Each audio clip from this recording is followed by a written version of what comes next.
This set is probably more of an iconic set than the Millennium Falcon. This is the 20th anniversary edition Slave One. This was released in 2019 and comes with 1,007 pieces. Maybe a little pricey for 120 bucks, most people would say, but you do have these really massive pieces that kind of make up that difference. And I think it was worth the money that I put in at $120 when I bought this in 2019. And this is probably one of the best play scale Slave Ones that LEGO has put out. The new one is smaller and it's cheaper. Sure, it's only 40 bucks, but it doesn't compare to the beauty of this Slave One. And if you wanted to pick this setup new in box today, it's gonna run you about $200. Not as bad as some of the sets, but still a little more than most people would want to pay for this set. Let's dive in. Ever since 2023, this was one of the best Boba Fett's we had. We did have the UCS Boba Fett, which was definitely the best Boba Fett. This one came in a close second, but now that LEGO has released the Boba Fett mech, this Boba Fett is kind of irrelevant. Let's take a look at the details on this Boba Fett. The chest printing with the plates of Beskar and his utility belt just looks absolutely fantastic. We have the leg printing as well. Back in 2019, this was pretty fantastic. Sadly, no arm printing, but he does have this pauldron which covers his arm anyway, so it's not too much of a concern. Now, this Boba Fett comes with a jetpack, and he does also have a back print which looks fantastic. And his face print is mediocre at best. I mean, it's a snarl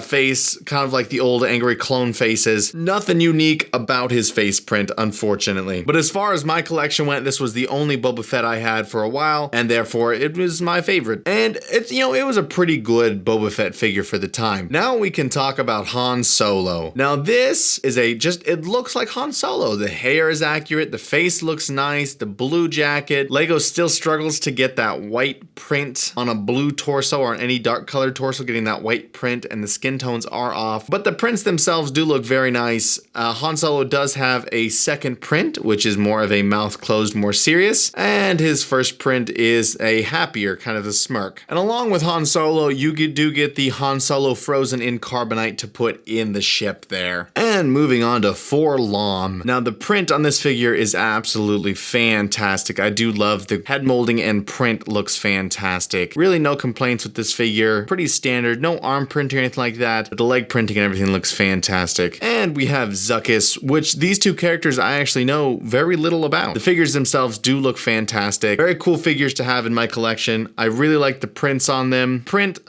print on Zuckuss looks fantastic with his robes and these like tentacle things coming off the front here, as well as the back printing, which continues back onto this skirt piece, which they gave to Zuckuss, which is very fitting. And overall, just a really nice figure to have in the set there. And the very last character is the 20th anniversary edition Princess Leia. This is their original Princess Leia minifigure, and it does have a 20 years printed on the back, as well as her plaque. Minifigures are really cool. The whole collection, it was honestly, you get 5 minifigures in a $120 set for Star Wars. That's pretty good. All of them are pretty quality figures. I'd probably give all the figures a solid 7 out of 10. Really nice figures, really go well with this set. Now let's get back to the set. So first off, let's hit some of the plate features of this set here. And one of them is right on the back, and it's this handle. This little handle hangs out, and it's got finger hole there for your pointer, as well as your other fingers can go right underneath. And on the back, we also see boosters, so you can see the different boosters and a little clip to hold Boba Fett and Han Solo's guns, or any ones you might choose. And that makes it real easy to take this guy, and you can swoosh him around and fly him, and it's not going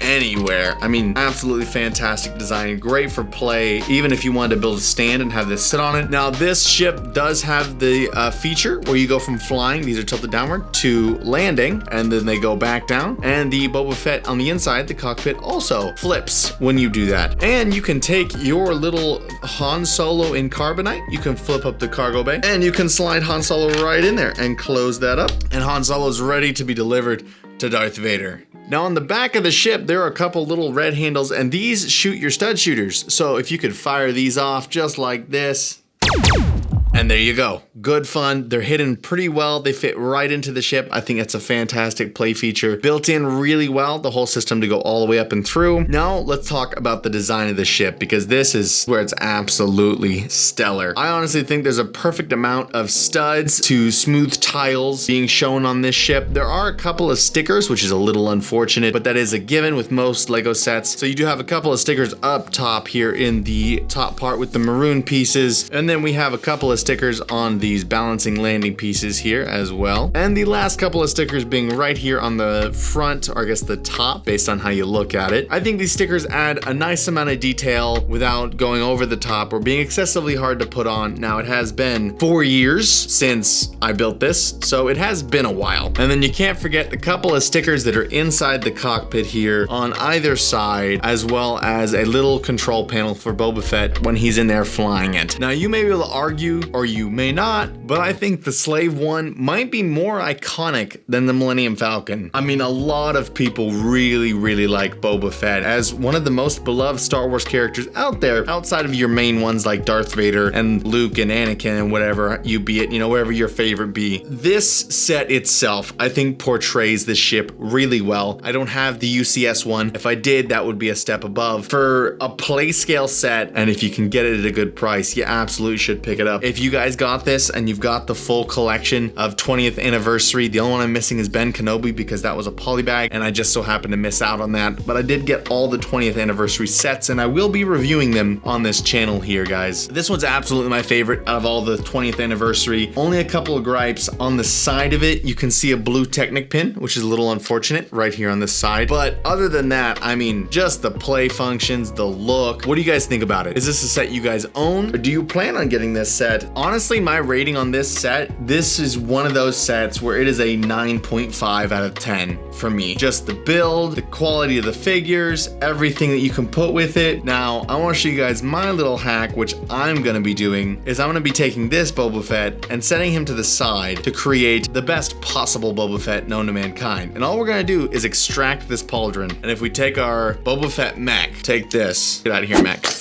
Oh. Sorry, bud. Put the pauldron on here. We now have the best possible Boba Fett figure known to mankind. You can't tell me this figure doesn't look immaculate, with the arm printing and the back printing and the helmet and the jetpack and the pauldron, and just everything looks so good on this figure. Anyway, guys, I'm gonna end this one off here.